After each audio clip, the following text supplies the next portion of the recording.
बिस्मिल्लाहिर्रहमानिर्रहीम, अस्सलाम वालेकुम। मैं हूं आपका होस्ट चौधरी इरफान ज़हीर और आपको स्पोर्ट्स ऑन में वेलकम कहता हूं। And you are watching World Cup special transmission. बड़े एक्साइटिंग ज़बरदस्त मैचेस जारी हैं और प्रॉब्ली थर्ड से प्ले ऑफ का भी मरहले का आगाज़ हो जाएगा। इस पर डिस्कशन बड़ी हम डिटेल करेंगे। हमारे साथ एज यूजुअल मौजूद हैं अज़हर बाजवा साहब। अस्सलाम वालेकुम। थैंक्स फॉर जॉइनिंग अस दी। और बड़े 3 दिन के बाद मुलाकात हो रही है। Ever green ever fresh. बहुत मेहरबानी, शुक्रिया, थैंक यू। और उनके साथ दे रहे हैं शेरर राइट्स। कैसे हैं जी सर? ठीक ठाक है आप? यहाँ बिल्कुल ठीक ठाक। चला जी, मेरा ख्याल है मैचेस में काफ़ी बिजी हैं और लग रहा है कि आपकी एक्साइटमेंट का लेवल भी काफ़ी हाई है। बिल्कुल ठीक है। डिस्कशन का आगाज़ करते हैं जी। पहले जो भी मैच हुआ इससे प्रोसीड करते हैं। कनाडा वर्सेस मोरक्को, अच्छा मैच हुआ, कांटेदार हुआ। एक दोस्त का मुकाबला रहा, 2-1 से मोरक्को ने अपने नाम किया। रैंकिंग में भी हमने देखा कि वो 22nd पे स्टैंड करते हैं, वो 41 पे हैं। कनाडा की अगर हम समराइज़ करें परफॉर्मेंस तो बिट्स एंड पीसेस में अच्छी आई। कभी 5 मिनट अच्छा खेलते हैं, कभी 10 मिनट खेलते हैं, बट एक पूरी ओवरऑल अगर परफॉर्मेंस देखी जाए, जिसे कॉम्पैक्ट परफॉर्मेंस कहना चाहिए, शायद यही चीज़ उनकी लैक की पूरे वर्ल्ड कप के अंदर। कैसे देखते हैं आप match? Hats off to Morocco.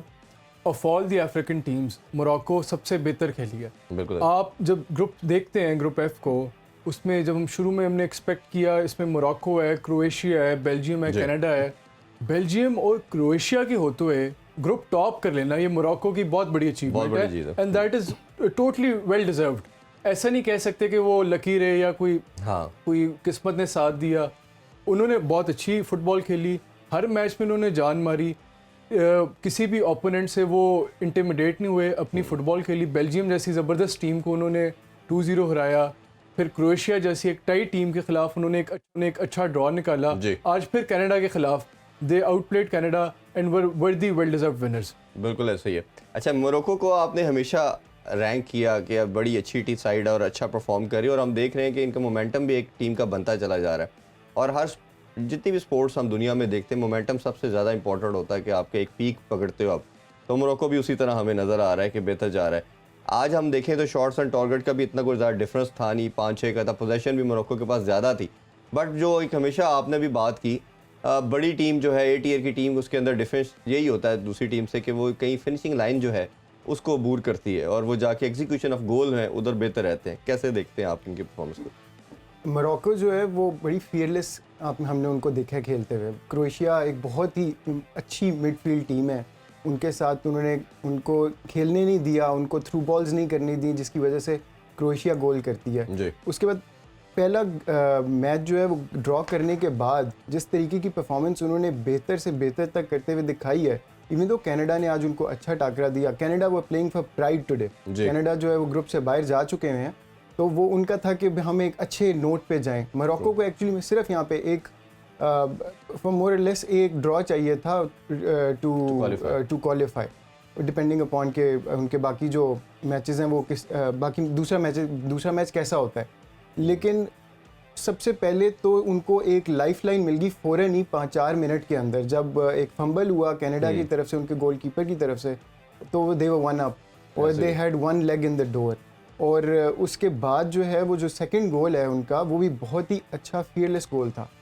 तो I think they played really well. उन्होंने शुरू में ही अपने they wanted to take control of the match and they did that. तो कनाडा जो है वो जब उन्होंने गोल जो है वो वापस कर लिया हाफ से पहले ही, तो उन्होंने अच्छा गेम खेली, लेकिन I think Morocco deserve to be here. अच्छा, एक और मुझे आपका पॉइंट इस पे चाहिए कि थोड़ा सा हमें लगा कि मोरक्को आज रिजर्व होकर खेल रहे थे, यानी कि बहुत ज़्यादा अटैक भी नहीं किया उन्होंने, वो कहीं कंजर्वेटिव अप्रोच नज़र आई। वो इसके पीछे यही रीज़न थी कि कहीं आपको पता होता है कि जब आप ज़्यादा अटैक की तरफ जाते हो तो देयर इज़ अ पॉसिबिलिटी कि ओपोनेंट जो है वो उसके लिए भी आप एक्सपोज हो जाते हो ना, अपनी विंडो ओपन करते हो। तो ये 2-3 मुझे चीज़ें नज़र आ रही हैं।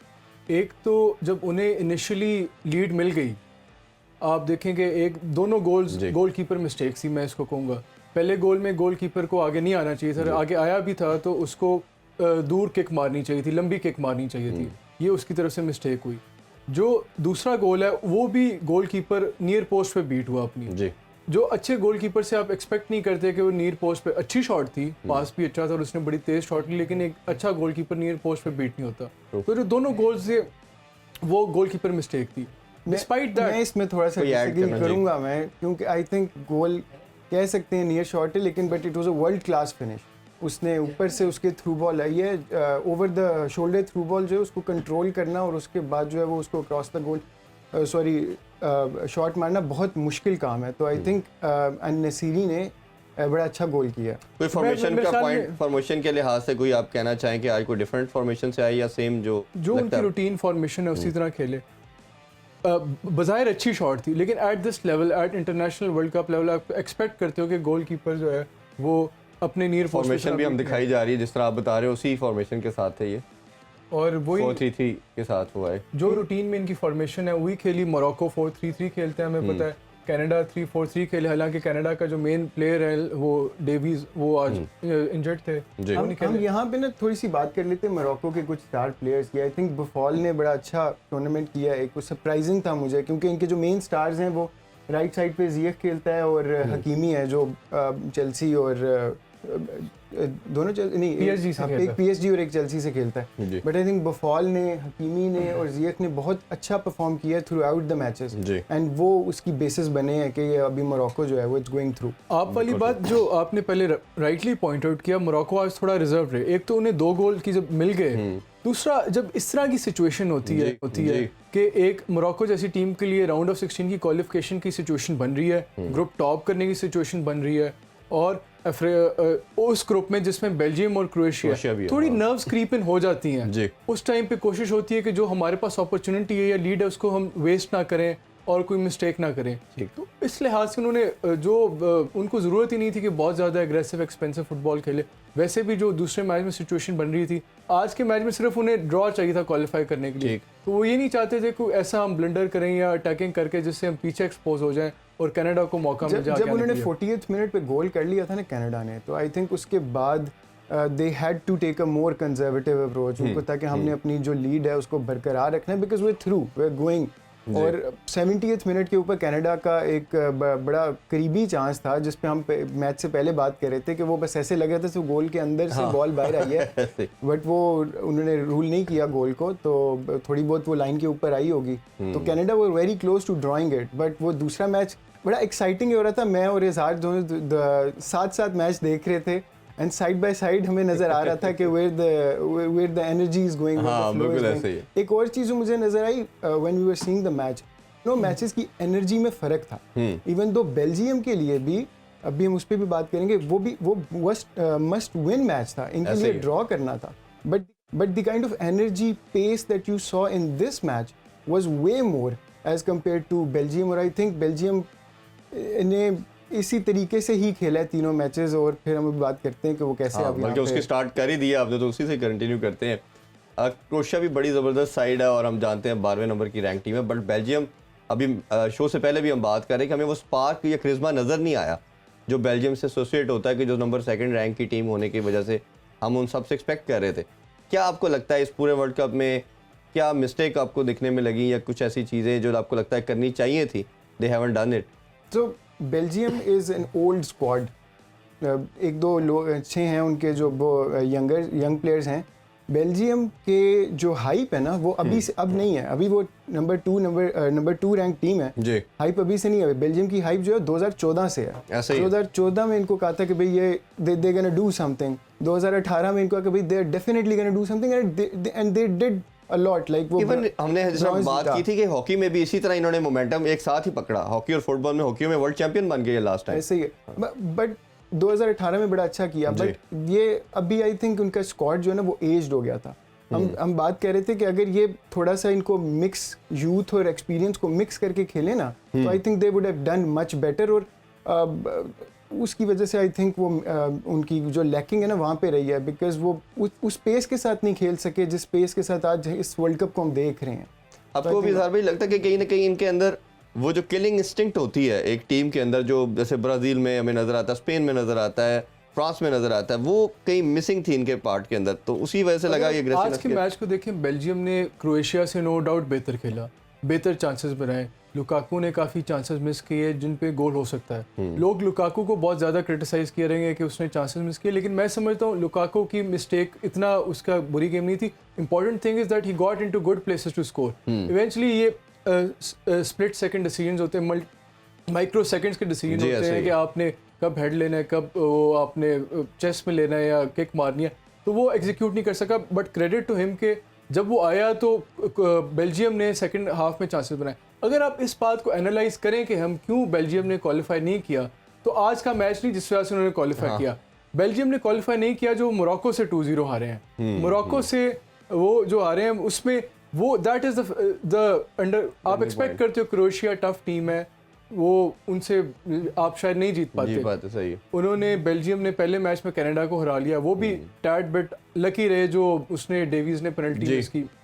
तो जो मोरक्को से जो हारे हैं उसमें उन्हें एक मोरक्को ने अच्छा खेला उस मैच में, कोई शक नहीं, लेकिन अगर वो किसी तरह उस डिफीट को अवॉइड कर लेते, कम बैक कर लेते गोल खाने के बाद, या थोड़ा टाइट रहते बैक पे, तो वो अगर वो अपने कैंपेन को एनालाइज करेंगे तो वो ये सोचेंगे कि हमें मोरक्को से नहीं हारना चाहिए। आप कोई पॉइंट इसमें ऐड करना चाहें?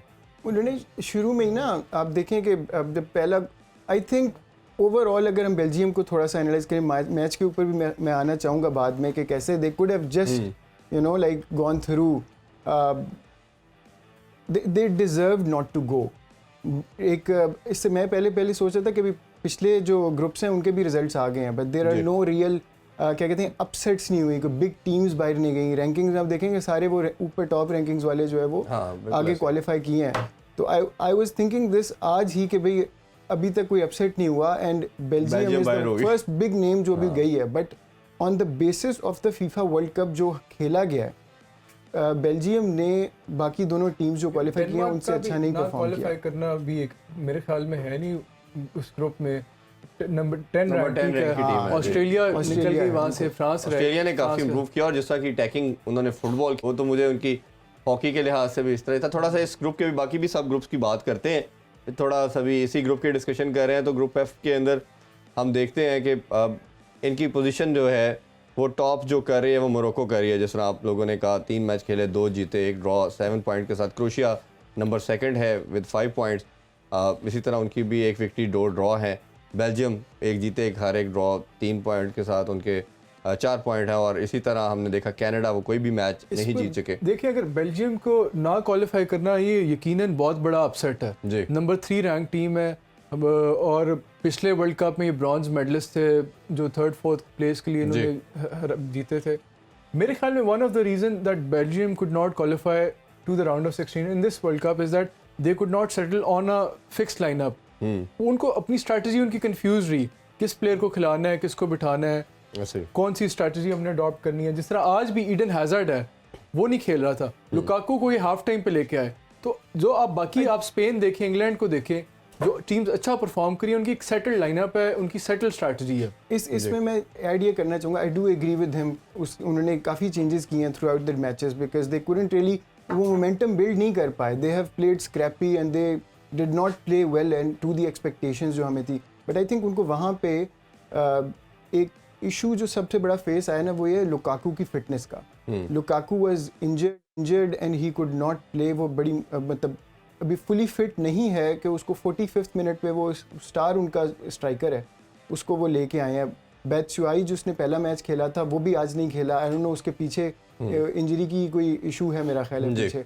तो they have been hit with those critical क्या यानी प्लेयर मिसिंग हुए हैं जो इनको चाहिए थे फॉर देयर क्लिनिकल फिनिशिंग। आपके अगर दोनों स्ट्राइकर्स, आपके मेन 2 स्ट्राइकर्स आपके मिसिंग हो तो फिर आई थिंक आपको ऑब्वियसली सारी फॉर्मेशन जो है आपकी डिस्टर्ब हो जाती है। अच्छा खेला है, ऐसा हम उसको कहें कि जी उसने चांसेस कन्वर्ट नहीं किए, लेकिन जो पहली शॉट थी वो भी पोस्ट को लगी, कह लें कि माइक्रोज का वो फ़र्क है, उस तरफ भी हो सकती थी। जो दूसरा था जो हेड हुआ वो भी बड़ा उसने क्विकली एडजस्ट करके हेड किया तो थोड़ा सा ऊपर गया, तो ही गॉट इनटू गुड प्लेसेस। उसकी वजह से बेल्जियम को एक फोकल पॉइंट मिल गया था जिसके तहत वो जो उनको कन्वर्ट कर सकता था। But it was he was unlucky, he was not even fully 100% fit. तो मेरे ख्याल में उसने अच्छा खेला। डिस्ट्रॉट बहुत था। आई थिंक अगर आप लुकाकू को इस तरह के 100 चांसेस देना तो उनमें से वो 90-95 चांसेस कन्वर्ट कर लेगा। He is a very good. और ये भी कह सकते हैं it could be mayor bad day. अच्छा, आगे 2 मैचेस को भी डिस्कस कर लेते हैं क्योंकि आगे काफ़ी चीज़ें हमें रैप अप करनी है। 2 मैच 12 बजे खेलेंगे। पहले हम पोलैंड वर्सेस अर्जेंटीना की बात करते हैं। अर्जेंटीना ने 2-0 से जीता। ऑल ओवर हमें अर्जेंटीना ही नज़र आया, और जिस तरह मेसी आल्दो कन्वर्जन नहीं कर पाया बट उसकी रोल बड़ा इंपॉर्टेंट था। आप टीम को लेके चलने के लिहाज से देखें, पासिस के लिहाज से देखें, पूरा अपने फ्रंट जो अटैक था उनका एक जो कॉम्बिनेशन कॉम्बो बना होता है उसके लिहाज से कैसे देखते हैं परफॉर्मेंस को? एक तो पोलैंड खास तौर पे एक और पॉइंट इसमें आपसे, तो पहला मैच हारने के बाद सऊदीया के बाद बड़ा मोराल डाउन था और दोनों मैच जीतने उनके लिए डू एंड डाई थे, तो बड़ा this is important what you expect from great sides. जी जो अच्छी साइड्स होती हैं वो एक पूर परफॉर्मेंस के बाद बाउंस बैक करते हैं और वही अर्जेंटीना ने किया। दूसरा मैच भी उन्होंने बड़ा अच्छा दूसरा मैच कह लें कि इतना अच्छा नहीं खेला, लेकिन जो उनकी मोमेंट्स ऑफ इंडिविजुअल ब्रिलियंस थी दो उनके तहत वो गोल निकाले। जी आज भी उन्होंने पोलैंड को बकायदा फेंटा लगाया है। जो ये 2-0 गोल लाइन है that does not do justice at all. मेरे ख्याल में तो इनको 4-5 5-0 तक बात जा सकती थी। काफी मिस भी हुए चांसेस, बहुत मुझे तो close इवन थे। ये लग रहा था कि एंड पे अर्जेंटीना वालों ने तरस खा लिया था पोलैंड पे कि इनको चलो ये भी यार क्वालिफाई कर दें कोई मसला। सही है, तो मेसी ने पेनल्टी मिस मिस की हाँ। लेकिन ये और आज अगर आज ऐसा होता कि अर्जेंटीना नहीं हरा पाता तो फिर दोबारा इस पे मेसी पे सारा तनकीद और मेरा ख्याल है उसका जो फिर एंड होना था वर्ल्ड कप का वो बड़े बुरे नोट पे होना था, शायद उसकी बड़ी एक बैड मेमोरी रहती। आप कोई पॉइंट ऐड करना चाह रहे मैं थे? ये इसी से एग्री करूंगा। आज वो दे केम टू फॉर्म राइट बिल्कुल राइट टाइम पे फॉर्म में आए हैं। पहले के बाद सेकंड के बाद थर्ड एंड आज वो बहुत इंटेंट के साथ आए। It was a must win match and you could see the free flowing South American football. उन्होंने पहली मैं ख्याल हाफ के अंदर मैं ख्याल 12-13 शॉट्स जो हैं वो कर चुके थे। ऐसे ही है। टोटल उनकी 23 शॉट्स हैं। बहुत ह्यूज डिफरेंस है, 23 शॉट है उनकी, 12 है उनकी, 0 है। और आई थिंक उन्होंने सेकंड हाफ की उनकी जो परफॉर्मेंस थी वो is actually better than the first half performance. उनको जब 39th मिनट पे पेनल्टी मिली एंड एवरीवन इज एक्सपेक्टिंग कि भाई मेसी तो कन्वर्ट करेगा ना, like we got this now, we got this covered. उसने जब नहीं किया तो I think that motivated the team More. To come together. अब he would be distraught, Lionel Messi is still a human. वो जब उसने मेसी गोल नहीं किया तो you could see the frustration on his face कि यार मतलब I let my team down. फिर बाकी सारी टीम ने जेलिंग किया and which is a very good sign for Argentina कि अगर मेसी नहीं भी परफॉर्म करता तो बाकी प्लेयर्स इस तरीके की और ये परफॉर्मेंस उसका देके बड़ा वापस आए। बिल्कुल ठीक आप कह रहे हो। जिस तरह 23 शॉट है, फिर उनकी 4 हैं शॉट ऑन गोल की बात करें, उनकी 12 है, उनकी 0 है, तो मेरा ख्याल है कि ऑल ओवर अगर हम देखें तो पूरा उन्होंने वो हावी रहे मैच के अंदर, कहीं उनको ब्रीदिंग स्पेस ही प्रोवाइड नहीं की। अर्जेंटीना के कोच को क्रेडिट जाता है कि उन्होंने राइट चेंजेस की टीम में। साथ साथ हम ये देख भी रहे हैं स्टैट्स देख भी कि लें। वो देखें 73 और 27 है अगर हम बॉल पोजीशन के हवाले से देखें, हर चीज में। पासेस को देखें उनके जी, जी, जी। 245 है और इनके मतलब लाइक इट्स कंप्लीट डोमिनेशन। जी जी 92% उनके पास कंट्रोल रहा, तो ये ह्यूज डिफरेंस हमें नजर आया। बहुत कम इतने मैचेस के अंदर हमने पूरा डोमिनेंसी चेक की किसी भी। और the goals are also very good. दोनों गोल्स जो थे जी, वो बड़े बिल्कुल अच्छे ऐसे ही। क्लासिक गोल्स थे। और जैसे आपने ऐड किया जो फर्नांडिस है उसको जो लेके आया है कोच, जी उसकी जगह रॉड्रिगस की जगह ही was that was a game changer. Fernandes ने आज बहुत अच्छी गेम की। उसने एक तो असिस्ट प्रोवाइड की दूसरे गोल के लिए और उसने ओवरऑल बड़ा मिडफील्ड को डोमिनेट किया और फ्लुएंसी लेके आए गेम के अंदर अर्जेंटीना के, जो कि पिछले मैचेस में मिसिंग थी। जी तो ये tactically he is a star in the making.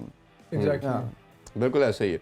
और इसी तरह एक लास्ट मैच की बात करते हैं जो सबसे पहले खेला गया सऊदी अरेबिया और मैक्सिको का, उसमें भी हमने देखे तो बड़ी ठीक ठाक फेंटी लगाई गई, जो आपने कहा कि इस मैच में लगी, एक और मैच में भी लगी। मैक्सिको ने भी बिल्कुल पूरा कंट्रोल रखा, आखिरी मिनट के अंदर उन्होंने एक गोल किया सऊदीया ने, बट कहीं भी हमें नज़र नहीं आए।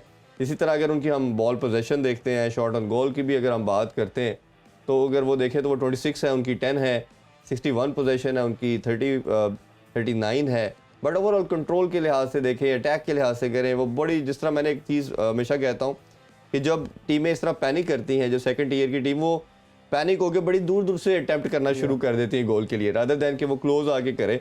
ये उनका एक साइन बताता है कि वो दे आर गेटिंग पैनिक। वो कह रहे हैं यार इधर से ट्राई कर दो, शायद कुछ जैक लग जाए, Because they're not able to go inside the inside penalty yes. area. उनका डिफेंस इतना तगड़ा होता है कि वो अलाउ ही नहीं करते, और फिर उस लिहाज से हमें लगता है कि ये मतलब एक क्लियर डिफरेंस हमें नजर आ जाता है, जो कि हमें अभी स्क्रीन पे भी हम दिखा रहे हैं, बॉल पोजीशन के लिहाज से भी, पासेस के लिहाज से भी, शॉट्स की भी जैसे हमने बात की 26-27 ऐड करना चाह रहे हैं कुछ। मैक्सिको बहुत अनलकी रहा है। आप देखें कि इन्होंने भी सऊदी अरेबिया को बकायदा फेंटा लगाया और ये 2-1 फाइनल स्कोर लाइन है, लेकिन ये आराम से 4-0 5-0 हो सकती थी। आप मैक्सिको के गोल्स देखें, पहला गोल बहुत प्यारा था, उसमें वो जो मॉन्टेज है वो आगे निकला है मार्कर से, उसने अपने आप को वेट किया, आके उसने बहुत प्यारा फ्लिक ऑन किया है, हाँ, हाँ। जिस पे अटैकर ने टैप इन कर दिया, वो बहुत प्यारा। फिर दूसरा गोल फ्री किक, क्या कमाल फ्री बहुत, तो मेरा ख्याल है इस वर्ल्ड कप की सबसे खूबसूरत गोल भी कहा भी गया, इवन कमेंटेटर ने भी ये कहा कि इस वर्ल्ड कप की आज तक सबसे खूबसूरत गोल भी कहा जा रहा है उसको। फ्रॉम 30 यार्ड्स 30 यार्ड सर्कल, उसने किक में ना सिर्फ पेस थी, उसमें स्विंग थी, बेंड थी, प्लेसमेंट थी, Perfection बहुत थी। प्यारी परफेक्ट, बहुत कमाल उसकी बहुत फ्री किक खूबसूरत, थी। जी। और उसके बाद भी मेक्सिको ने इतने चांसेस बनाए यार, और उसके इतने राइट आफ्टर इट कुछ 4-5 मिनट के बाद उसने एक और किक लगाई, वो भी बहुत भी क्लोज बहुत थी, अच्छी वो भी बाहर को लगी। गोलकीपर के लेफ्ट साइड पे, हाँ, then राइट साइड पे वो बहुत ही क्लोज था वो। और जी प्लीज आप। इसमें मैं ये कहूँगा कि फर्स्ट हाफ के एंड तक जो है एक ग्रुप बड़ा फिर भी ओपन था। ये पूरा का पूरा ग्रुप जो है वो फॉर्म हुआ है सेकंड 45 मिनट्स के अंदर, जब जी। उन्होंने भी गोल्स किए हैं। उन्होंने सऊदी अरब के लिए, अगर ये मैच ही जीत जाता सऊदी अरब तो They could have क्वालिफाई कर qualified, लेता, yes. And that would have been an amazing achievement for them and for you know everybody जो उनको उनके सपोर्टर्स हैं। हाँ, ऑल इस्लामिक नेशन सब उनके साथ बैक कर रहे थे। और मेरा ख्याल है अगर थोड़ा सा हम इस मैच की कॉन्टेक्स्ट में इस ग्रुप की भी बात कर लें, ग्रुप सी की, अर्जेंटीना जिस तरह हमने अभी कहा कि वो नीचे से आके दोनों मैच जीतना बहुत इंपॉर्टेंट था और दे शोड देयर क्लास कि चले एक बैड डे है, हम आगे चलते हैं। इसी तरह फिर पोलैंड और मैक्सिको की बात करें, अब मैक्सिको नंबर 13 रैंक की टीम है, डेनमार्क की हमने जिस तरह बात की नंबर 10 पे, वो नहीं कर सके, इसी तरह मैक्सिको भी नहीं कर सके। और मेरा ख्याल है वो जो डिसअपॉइंटमेंट थी वो बाद में उनके फैंस, उन प्लेयर्स के चेहरों पे हमें काफ़ी एविडेंट थी कि हम मैच जीतने के बावजूद भी आज लूजिंग साइड पे अपने को कंसीडर कर रहे थे कि they are not able to qualify. Mexico बहुत अनलकी रहे, उसकी दो वजह।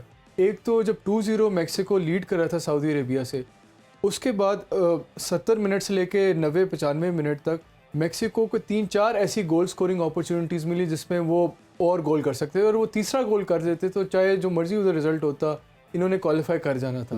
दूसरे एंड पे पोलैंड को भी अगर गोल पड़ जाता और अर्जेंटीना से उस टाइम, फिर भी मेक्सिको ने क्वालिफाई कर देना था। तो बड़ा ये कह लें कि नर्वस, इस एतबार से अगर देखा जाए तो शायद पोलैंड मेरे ख्याल में इस ग्रुप पे से राउंड ऑफ 16 में जाना डिज़र्व नहीं करते, मेक्सिको ज़्यादा डिज़र्व करते हैं। बिल्कुल ऐसे ही। इसमें मैं एक चीज़ ऐड करूं कि अभी ये जब गोल डिफरेंस अगर वो कर लेते, एक गोल कंसीड तो हो जाता है, अगर ये कर लेते हाँ, तो कर लेते, बिल्कुल ऐसे बट ही। जब 2-0 था उसके ऊपर गोल डिफरेंस उन दोनों के सेम थे, लेकिन उस टाइम पे भी पोलैंड ने क्वालिफाई कर जाना था based on a FIFA fair play rule.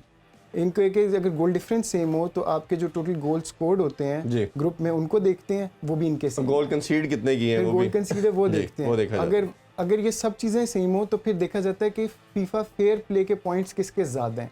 अच्छा, फीफा फेयर प्ले पॉइंट्स क्या है कि भाई अगर आपके येलो कार्ड होता है ना Yellow तो card कितने आपको एक -1 हो जाता है, रेड कार्ड होता है तो -2 हो जाते हैं। तो वहाँ पे इनकी गेम ये बड़ा अच्छा है, ये बड़ा अच्छा एक एलिमेंट है कि आपको इस चीज़ को भी मान के कई दफ़ा हमें फेयर प्लेयर भी एडवांटेज दे सकता है। मतलब नॉर्मली होता है कि आप उस मैच के फ्लो के अंदर होते हो, आप हर तरह की फुटबॉल खेल रहे होते हो। ये मैंने न्यूज़ में देखा है उसके मैच के फ़ौरन बाद कि आया हुआ था कि कोच ने पोलैंड की टीम को कहा हुआ था कि भाई आपने अपने येलो कार्ड्स को बचा के रखने हैं, ऐसा ना हो कि हमें कभी ज़रूरत पड़ जाए। एंड आई थिंक वो ज़रूरत उनको पड़ी है और उसकी वजह से वो क्वालिफाई भी कर और गए। बिल्कुल मेरा ख्याल है कि एक बड़ी साइड इतनी वो बारीकी वाली चीज़ें, इतनी माइन्यूट चीज़ों का भी कंसिडरेशन में रखते हैं कि हमें इतना ये बेनिफिट देख सकते हैं, और उसी की प्योर एग्जांपल हमें देखने को मिली। अब मैं एग्री करूंगा, इवन जो अब राउंड ऑफ 16 आएगा तो पेनल्टीज Yes. इसकी पॉसिबिलिटी होती है। हाँ। तो वो एक एक प्लेयर को स्टडी करते हैं कि कौन सा किस साइड पे पेनल्टी मारता है, और कीपर को भी इवन स्टडी किया जाता है कि ये बॉटम कॉर्नर पे ज़्यादा अच्छी पेनल्टी रोकता है या टॉप कॉर्नर पे पेनल्टी अच्छी रोकता है। बिल्कुल ऐसे ही। आप देखें कि इवन आज जो सारा हुआ, अगर हम सऊदी अरेबिया को देखें, सऊदी अरेबिया अगर एनालाइज करे कि हम क्यों नहीं क्वालिफाई कर सके, तो मैं उस मोमेंट को देखता हूँ जो सलीम अल दोसारी ने सेकंड मैच में पोलैंड के खिलाफ पेनल्टी मिस की। Penalty miss की that was the turning point for Saudi Arabia. उस टाइम 1-0 वो हार रहे थे, अगर वो तब गोल कर देते तो पोलैंड ने नहीं जीतना था, और सऊदी अरेबिया भी शायद उस मैच से अगर ड्रॉ भी निकाल लेता तो point दैट एक वुड मिल हैव बीन जाना। Sufficient for them to qualify to the next exactly, लेकिन यही ब्यूटी है स्पोर्ट्स की, कभी आप गलती से कर जाते हैं, कभी आपका लकी डे रहता है, तो यही खूबसूरती उसकी चलती रहेगी। अभी एक छोटा सा कमर्शियल ब्रेक से वापस आके जो कल मैचेस खेले जाएंगे उन पर डिस्कशन करेंगे। Don't go anywhere, stay with अस।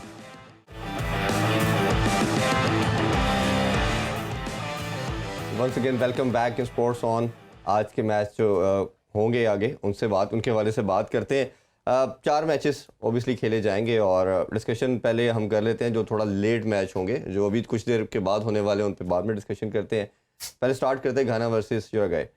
घाना को मैंने हमेशा देखा कि आपने कहा कि एक अच्छी साइड है, आल्दो के रैंकिंग में 61 नंबर पे स्टैंड करती, बट अच्छी फुटबॉल देखने को मिलती है। और यूरुग्वे भी 14 नंबर पे है, बट इनमें लगता है कि कहीं ना कहीं इनका बड़ा अच्छा मुकाबला होगा। इसको भी साथ अभी पॉइंट लेते हैं, साथ साथ हम पहले ग्रुप टेबल को देख लेते हैं कि कहाँ पे स्टैंड कर रही है ये जो पॉइंट टेबल है, ग्रुप स्टैंडिंग देख लेते हैं। पुर्तगाल इनमें टॉप पे है जी 6 पॉइंट के साथ, दोनों मैचेस अपने जीत के। घाना 3 पॉइंट के साथ है, एक मैच जीते और एक हार चुके हैं। और फिर इसी तरह यूरुग्वे की बात करें तो एक वो ड्रॉ किया उन्होंने, एक वो हारे, इनका 1 पॉइंट है। तो एक तो इस ग्रुप स्टैंडिंग का बताइए, साउथ कोरिया का भी हम देख चुके हैं कि दे हैव 1 पॉइंट। इस ग्रुप को कैसे देखते हैं और प्लस इस मैच को कैसे देखते हैं? ये पोर्चुगल तो क्वालिफाई कर गया हुआ है। जी, ज़्यादा बहुत ही अनलाइकली है कि शायद ये फर्स्ट प्लेस जो इनके लिए खेल रहे हैं, फर्स्ट प्लेस में इनकी 90% चांस है कि फर्स्ट प्लेस ले जाएंगे। जी, घाना है, घाना का मैच है उरुग्वे से। This is a revenge match. अच्छा, अगर आप 2010 का क्वार्टर फाइनल याद करें वर्ल्ड कप का, जी, उसमें 1-1 था, एक्स्ट्रा टाइम में गोल हो रहा था जो सुआरेज ने, जो कि एक नॉन गोलकीपर है, उसने हाथ से रोक के गोल बचाया। उसके बाद जो पेनल्टी मिली घाना को जो मिस हो गई, इस वजह से कह लें कि एक किस्म का जो फाउल प्ले के सुआरेज से घाना उरुग्वे से मैच हार गया। तो घाना के ज़ख्म वो भी याद होंगे उन्हें कि इन्होंने ठीक हमें एक बात। दफ़ा एक तरह से चीटिंग करके हमें वर्ल्ड कप से निकाला था। और वैसे भी अगर हम इस ग्रुप का ट्रेंड देखें तो घाना पीक पकड़ा है इस टाइम।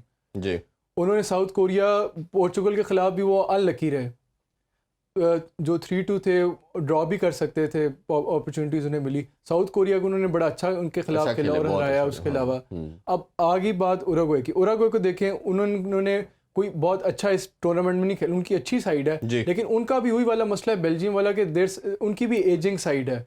कावानी है, सुआरेज है, वो अपनी पीक पे नहीं रहे, और जो गोर्डन है जो उनका डिफेंडर है वो भी पीक पे नहीं रहे। ये जैसे हम दिखा भी रहे हैं इस ग्रुप एच के हवाले से, स्टैंडिंग भी दिखा रहे हैं, और हमने जैसे डिस्कस किया कि पुर्तगाल टॉप पे है। आप शायद यार ऐड करना तो चाह रहे हैं? इसमें अभी नेचुरली देख रहे हैं कि यूरुग्वे के लिए अभी मस्ट विन मैच है। जिस फॉर्म के साथ घाना आ रहा है, पहले मैच के अंदर 2-3 हारना, सेकंड मैच में 3-2 जीतना from teams that are much better than them on जी। पेपर। मैं तो इसके अंदर अभी भी और ये मतलब देखिए, अगर वो यूरुग्वे जीत जाते हैं कि they will be standing on the second position, 4 points आ जाएंगे, फिर वो they are looking other match as well कि पुर्तगाल वो जीते कोरिया से, तो फिर उनकी पॉसिबिलिटी तो बहुत इंटैक्ट है क्वालिफाई करने के लिहाज से, और बड़े फेवरेट रहेंगे, क्योंकि पुर्तगाल के मैच की भी अभी हम बाद में डिस्कशन करते हैं। तो स्टैंड तो ये भी ओपन, ये अभी ग्रुप पूरा वाइड ओपन है। उरुग्वे के पास पॉसिबिलिटी है कि अगर वो घाना को हरा दें तो वो क्वालिफाई कर जाएंगे। जी, अगर साउथ कोरिया, लेकिन एक इसमें जो ट्रिकी चीज़ है, पोर्चुगल क्वालिफाई कर चुकी है। वर्ल्ड कप जो होता है, जो अगर आप आगे तक जाते हो फाइनल तक, तो आपको 6-7 मैच खेलने पड़ते हैं 28 दिनों के अंदर, 28-25 दिनों के। उसके अलावा आगे मैचेस में एक्स्ट्रा टाइम्स भी बार बार आते हैं। जी, तो कोशिश ये होती है कि जो टीमें क्वालिफाई कर गई होती हैं कि वो अपने प्लेयर्स को रेस्ट मेन प्लेयर को, करें। इस वजह से साउथ कोरिया के लिए अपॉर्चुनिटी बन सकती है, क्योंकि पोर्चुगल अपनी शायद फुल फ्लैश टीम ना खिलाए। यही चीज़ हमने फ्रांस के और ट्यूनीशिया हाँ, के मैच में उसमें देखी देखा है, हमने। Because they came in with the depleted side. उन्होंने अपने मेन प्लेयर्स को जो रेस्ट दिया, और उसकी वजह से ट्यूनीशिया ने जब एक दफ़ा लीड ले ली तो they were able to hold on to it. So अभी भी ग्रुप काफ़ी ओपन है, कुछ भी हो सकता है। और उस बड़ी मैच में तो वो exciting match लास्ट मिनट के अंदर वो इक्वलाइजर हो गया था, उनके अपने अटैकर की गलती थी, जो बाद में देखा हमने कि ऑफसाइड हो गया था वो फ्रांस की तरफ से। तो फ्रांस भी तो उस मैच को ऑलमोस्ट ले गया था, बट अगेन आप बिल्कुल ठीक कह रहे हो, आई एग्री विद यू कि आप जब सिक्योर हो जाते हो तो अपने मेन प्लेयर को रेस्ट दिया जाता है, ताकि उनका बड़ी लॉजिक है। आप देखें, आप 2014 का वर्ल्ड कप देखें, फाइनल देखें, जी, वो मारियो गोट्स से एक्स्ट्रा टाइम में गोल करता है, ऐसे ही। एक्स्ट्रा टाइम में। फिर आप 2010 का वर्ल्ड कप फाइनल देखें, इनिएस्टा एक्स्ट्रा टाइम में गोल करके स्पेन को जिताता है। जब आप राउंड ऑफ 16 में या नॉकआउट स्टेजेस आ जाती हैं, काफ़ी दफ़ा मैचेस एडिशनल टाइम में जाते हैं और पेनल्टीज में जाते हैं। उस स्टेज पे जाके फिटनेस बड़ा मैटर करती है। True. तो जो टीमें क्वालिफाई कर गई होती हैं वो कोशिश करते हैं कि हम अपने प्लेयर्स को एक तो सस्पेंशन से बचाएं, क्योंकि आखिरी मैच में येलो कार्ड भी मिल सकता है जिससे वो सस्पेंड हो सकते हैं अगले मैच। दूसरा, उनकी कोशिश होती है कि हम इंजरी से बचाएं।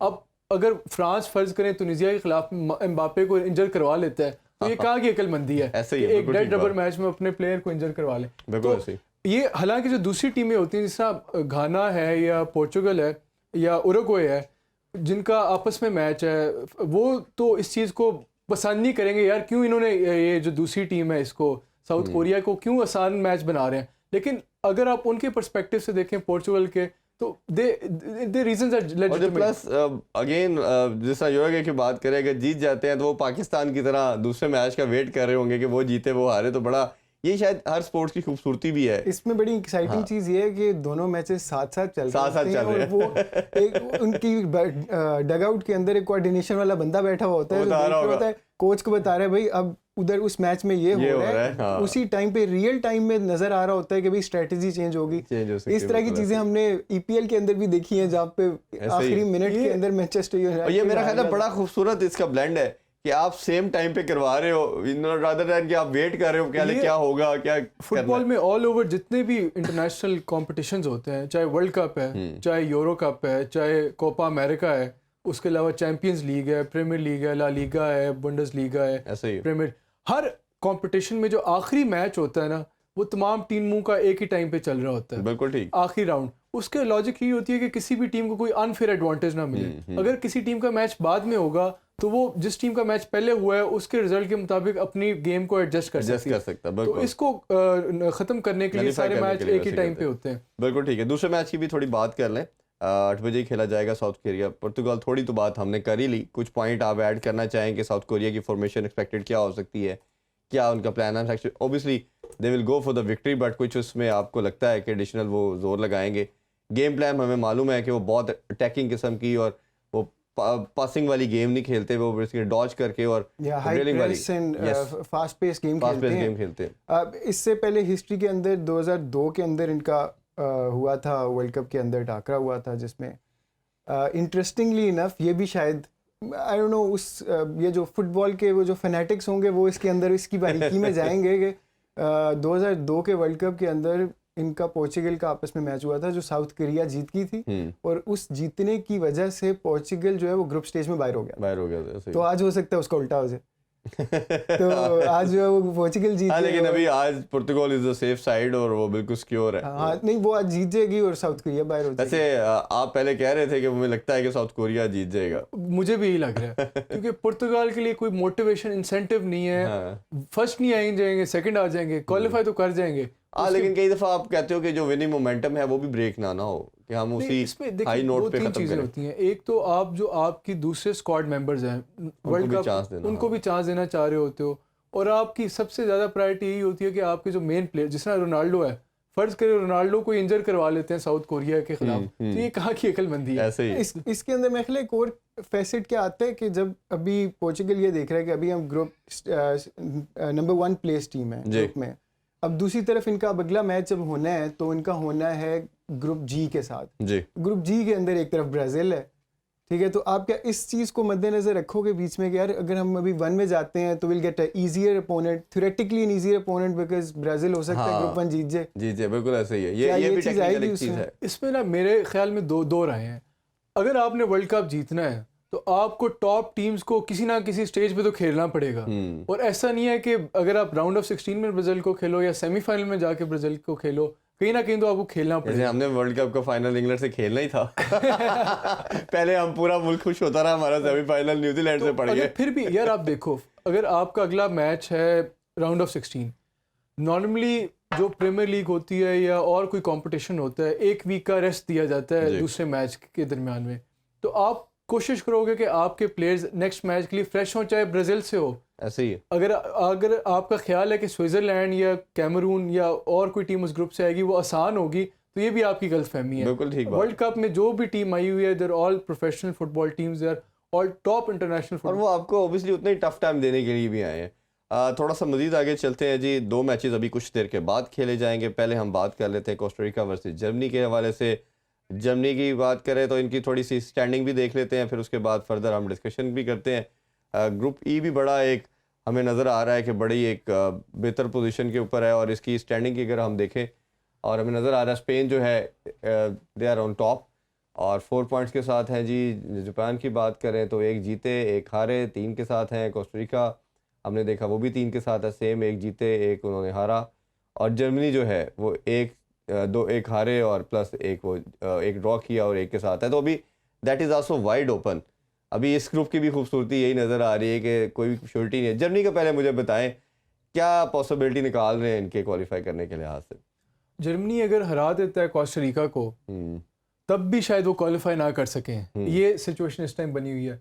अगर फ़र्ज़ करें जर्मनी कोस्टा रिका को हरा देता है 1-0 एक गोल के डिफरेंस से, और स्पेन और जापान का ड्रॉ हो जाता है, फिर उनके फिर बड़ा कह लें कि वो फिर भी क्वालिफिकेशन जर्मनी की ऑन द लाइन वो नहीं सर्टेन नहीं होती जी, फिर शायद हेड टू हेड के ऊपर नहीं, वो फिर हेड टू हेड के ऊपर जाएगा ना। हाँ जी, दोनों के 4 पॉइंट्स होंगे, गोल डिफरेंस पे आ जाएगी चीज के दोनों के अगर draw वो अगर 1-0 खेलते रहता हैं। तो। हाँ, इसमें इस सूरत हाल में वो draw गोल करके- किसने ज़्यादा ज़्यादा किए, और किए वो हुए हैं। जापान ने ज़्यादा किए हुए हैं जर्मनी से। बट आज वो जीतने के साथ साथ माइंड में रखेंगे कहीं ना कहीं कि हमने बड़े मार्जिन से भी जीतना है, क्योंकि ओबियसली अगर वो बड़े मार्जिन से नहीं जीते ये पोजीशन भी आ सकती है, तो डू एंड डाई तो है ही है, उसके साथ उनकी दूसरी पोजीशन है। और एक और पॉइंट्स टेबल को देख रहा था कि 4-3-3-1 इससे ज्यादा ओपन ग्रुप जो है वो कोई भी अभी तक नहीं है। एक कोई और भी नहीं है। पॉसिबिलिटी भी है कि जर्मनी जापान को हरा ले हम्म, और जापान स्पेन को हरा दे, फिर भी शायद जर्मनी कोस्टा रिका को हरा दे हरा और दे जापान स्पेन को हरा दे, तो फिर भी शायद जर्मनी क्वालिफाई ना कर सके, क्योंकि स्पेन का तो गोल डिफरेंस बहुत अच्छा है, और बहुत वो तो अच्छा है। कभी भी कह लें कि जर्मनी इतने 8 गोल तो नहीं कर सकता। या ये उनका गोल डिफरेंस देखे ना, वो 7 पे जा रहा है, वो सबसे, और उनका जर्मनी का भी माइनस में है, कोस्टा रिका का भी माइनस इवन 6 के ऊपर है। तो मेरा ख्याल है कोस्टा रिका के पास एक ही ऑप्शन है, या तो वो ऑब्वियसली जीतना भी मुश्किल ही, जीतना ही उनके लिए ऑप्शन है, ड्रॉ करना भी शायद वो फेवरेबल ऑप्शन ना हो। कोस्टा रिका ने इस मैच में सबसे ज्यादा कम शॉट्स ऑन गोल किए हैं पूरे के पूरे जितनी टीम्स आई हैं, और जो ये जीते थे जापान से वो भी एक बहुत बड़ा फ्लूक था, क्योंकि जापान ने वो मैच भी जो है उनसे बहुत अच्छा खेला था। तो मैं हम इवन तो थियोरेटिकली जो है ना वो अपना कर सकते हैं, लेकिन मैं नहीं देख रहा कि जर्मनी जो है ना वो हारेगी कोस्टा रिका से। और लेकिन जापान की वो एक अलग कहानी है। आई थिंक जापान के वाले में हम कुछ चीज़ें देख सकते हैं, क्योंकि जापान बड़ा प्रेस के साथ खेलता है, हाई एनर्जी के साथ खेलता है। स्पेन पासिंग गेम खेलते हैं, पोजीशन गेम खेलते हैं। तो आपको क्या लगता है, क्योंकि अभी ऑल्दो के स्पेन हमें लग रहा है कि समहाउ किसी ना किसी सिनेरियो में सेफ है, बट क्या लगता है आपको, क्या गेम प्लान होगा, किस तरह के वो प्लान ऑफ एक्शन से उतरेंगे आज? स्पेन अपनी जो नॉर्मल रूटीन गेम है उसी पे फोकस करेंगे, उसी तरह वो अच्छा खेल रहे हैं, वर्ल्ड कप में फॉर्म भी ठीक है उनकी। जापान की कोशिश यही होगी कि high intensity high tempo game रखें, क्लोज डाउन तेज करें, उनको प्लेयर्स को इतना टाइम ना दें कि वो अपनी फ्लुएंसी पासिंग गेम कर सके। जी, लाइनअप्स भी इनकी फाइनल हो गई हैं दोनों टीम की। अगर आप कहते हैं तो जी प्लीज एक्सपेक्टेड फॉर्मेशन, बल्कि फाइनल हो चुकी है, वो बताएं। जापान 3-4-3 से खेल रहा है, बिल्कुल ऐसे ही नॉर्मली यही होती है ये इनकी फॉर्मेशन है। गोलकीपर इनके गोंडा है, जो 3 डिफेंडर हैं इटाकुरा, योशिडा, टानीगुची। जी, जो 4 मिडफील्डर हैं इनके इटो, मोरिटा, टनाका, नागाटोमो। जी, और 3 जो इनके अटैकर हैं कमाडा, माइडा, कुबो। ये इनकी जापान की टीम है। स्पेन वही टीम, सिमोन भी गोलकीपर, same वही, 4-3-3, बाल्डे, टोरेज, रॉड्री, अज़पीलिक्वेटा ये बैक पे, पेड्री, बुस्केट्स, जावी ये मिडफील्ड में है, ओल्मो, मोराटा, विलियम्स ये अटैक पे है। बिल्कुल। तो यही स्ट्रैटेजी होगी। स्पेन फ्लुएंट फुटबॉल खेलने की कोशिश करेगी और कोशिश करेगी ग्रुप टॉप करे। बिल्कुल ठीक। जापान की कोशिश होगी स्पेन का मुझे लगता है कि अभी जितनी हम साइड्स देख रहे हैं, जापान और उसमें फ्रांस या स्पेन हमें एक ऐसी साइड लगती है जो बहुत ही बैलेंस नज़र आ रही है। अटैक के लिहाज से बात करें, डिफेंस के लिहाज से बात करें, इवन के गोलकीपर की भी बात करें, थोड़ा हमने कम डिस्कस किया शायद गोलकीपर के बारे से, बट बड़ा ज़बरदस्त किस्म के गोलकीपर है। तो उनके सेव को देखें तो पूरा एक पैकेज नज़र आता है इनकी टीम का। जर्मनी और स्पेन का जो पिछला मैच हुआ है, जो 1-1 ड्रॉ हुआ था, उसके अंदर प्रीडोमिनेंट जो रोल अदा किया ना इसको 1-1 रखने में, वो स्पेन के गोलकीपर ने किया। 2-3 दफ़ा उसने you wouldn't call them like very close misses, बस वो टेक्टिकली बड़ी अच्छी पोजीशनिंग की उसने 2-3 जगहों के ऊपर। जब जर्मनी ने बॉल निकाली और दे कुड हैव बीन 1-on-1, तो वो बड़ी जल्दी अपनी लाइन से आगे आया और उसने बॉल को कंट्रोल किया। इसी के अगर मैच की अगर कंक्लूड कर लें तो जापान जो है वो सिर्फ ये चाहेगा कि उनकी जो पासिंग की जो मोमेंटम है ना उसको ब्रेक करे। अगर वो ब्रेक करने में कामयाब हो सकता है तो ये हमारी एक बड़े अच्छा मैच जो है हमें सामने आएगा। स्पेन की जो प्ले स्टाइल ऑफ प्ले है ना वो बार्सिलोना के स्टाइल ऑफ प्ले से बड़ा मैच करता है। उनका जो अभी कोच है वो भी पहले बार्सिलोना का कोच रहा है, तो उनको भी कुछ ऐसी टीम है। मिडफील्डर भी बार्सिलोना, तीनों मिडफील्डर तीनों ही बार्सिलोना से, और उनका वो जो ब्रांड ऑफ फुटबॉल है वो भी इसी तरह के अटैकिंग फुटबॉल और प्लस। और जापान की कोशिश होगी to hit them on the counter, और ये जापान बहुत अच्छा कर सकता है। आपने देखा है जर्मनी के खिलाफ कैसे उन्होंने अटैक, और ये स्पेन की वीकनेस भी है स्पेन जो है वो काउंटर के ऊपर, बिकॉज दे उनके पास प्रैक्टिस ही नहीं है काउंटर के ऊपर खेलने की, बिकॉज वो उनका प्लान ये होता है कि भाई हमने 70 से 80% टाइम तो हमने अपनी बॉल अपने पास रखना है, जस्ट पोजीशन नहीं देते वो। हाँ, तो जब वो उन किसी और की टीम को मिलता है और वो अच्छा काउंटर करते हैं तो ये इनके लिए बड़ा मुश्किल होता है उस अगर चीज़ को। पहले हाफ में 0-0 तक रख लिया जापान ने तो सेकंड हाफ बड़ा इंटरेस्टिंग होगा। और ये क्योंकि ये तो एक ऐसी टीम है कोरिया और जापान जो पहले मिनट से लेकर 90 मिनट तक उसी फ्लो में खेलते हैं, ये इनके लड़के फटीग में नहीं आते। बिल्कुल ऐसे ही। चले थोड़ा सा टाइम है, हम कोशिश करते हैं बाकी जो ग्रुप कोस्टा और जर्मनी का भी कोस्टा और जर्मनी का लाइनअप्स अगर आप हाँ जी प्लीज। जर्मनी खेल रही है 4-2-3-1, उसके अंदर नॉयर है। नॉयर का पिछला मैच अच्छा नहीं हुआ, पिछला मैच उसने अच्छा नहीं खेला। जिस वर्ल्ड क्लास लेवल का ये गोलकीपर है उस तरह का उसने परफॉर्मेंस नहीं दी। बिल्कुल ऐसे। उसके बाद इनके डिफेंडर सूल, रुडिगर ने अच्छा खेला था पिछले मैच में, वो इनका एक मेन लीडर सामने आ रहा है। और किमिच है, गुंडोगॉन और कुरेट्जा जो है वो इनके डिफेंसिव मिडफील्डर्स हैं। और विंग पे खेलेंगे लेफ्ट साइड के ऊपर साने, राइट साइड के ऊपर नाबरी, दोनों बायर्न म्यूनिख से खेलते हैं। उनके जो सेंटर अटैकिंग मिडफील्डर है वो मुसियाला है जी। अगर इस जर्मनी टीम ने इस वर्ल्ड कप के अंदर अच्छा परफॉर्म करना है तो वो इस बंदे की बेसिस के ऊपर करना है। मुसियाला इज़ द ब्रेकआउट स्टार। मुझे तो ये था कि इसमें ब्रेकआउट स्टार वो मुझे नज़र आएगा। उसने अच्छा ज़रूर खेला लेकिन उसको शायद उतनी सॉर्ट ऑफ उस बाकी टीम उसके साथ जेल नहीं हो सकी कि उनको किसी रिजल्ट में उसको निकालें। न्यूयॉर्क की जैसे बात की, ये मेरा ख्याल है सबसे बड़े टाइम से टीम के साथ है और वैसे पास में इनकी अगर परफॉर्मेंस देखें तो बड़ी अच्छी गोलकीपिंग में दी, बट आप सही कह रहे हो इस दफ़ा हमें वो इनके अंदर स्पार्क नजर नहीं आया। वो बिल्कुल उस तरीके की वो गोलकीपिंग नहीं कर सका। उसके अलावा अगर हम बात करते हैं इनके जो मुलर है, थॉमस मुलर के लिए जर्मन लैंग्वेज में एक स्पेसिफिक वर्ड यूज़ किया जाता है, उसका जो इंग्लिश ट्रांसलेशन है उसको कहते हैं स्पेस एक्सप्लॉइटर। अच्छा, ये ऐसा अटैकर है जो जहाँ इसको स्पेस मिलती है वो स्पेस निकालता है।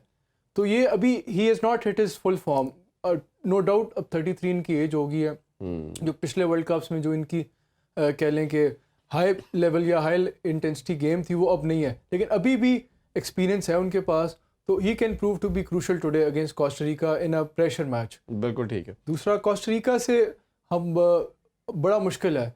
जापान के खिलाफ उनका एक फ्लूक लग गया, जापान ने बहुत अच्छा खेला, 80 मिनट तक कोई कोस्टा रिका ने शॉट नहीं मारी थी। ऐसे ही तो मेरा नहीं ख्याल कि लाइटनिंग स्ट्राइक्स ट्वाइस, तो आज भी ऐसा ही हो कि वो जर्मनी को दोबारा जर्मनी के खिलाफ भी उनका कोई तुक्का लग जाए। चले लेट्स सी, और जर्मनी भी अपनी स्ट्रेंथ पे आएगा, बट इंटरेस्टिंग यही इसमें पॉइंट नज़र आ रहा है कि पूरा वाइड ओपन ग्रुप है और देखते हैं कौन देता है।